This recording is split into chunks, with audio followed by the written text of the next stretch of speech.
തങ്ങളെ എൻ വ്യതകളെല്ലാം കാണുമോ?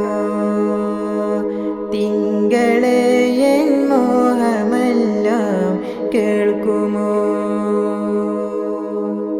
മൗത്തിൻ മുൻപേ ആ സവിധം എത്തുവാൻ മനമുരുകി തേങ്ങും പാപിയാണ് ഞാൻ. പാപിയായി ഞാനൊരിക്കൽ അവിടമിൽ പാപഭാരം പേറി വലയും നേരമിൽ.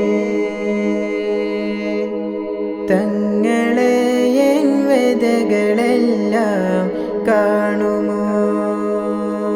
തിങ്കളെ എൻ മോഹമെല്ലാം കേൾക്കുമോ?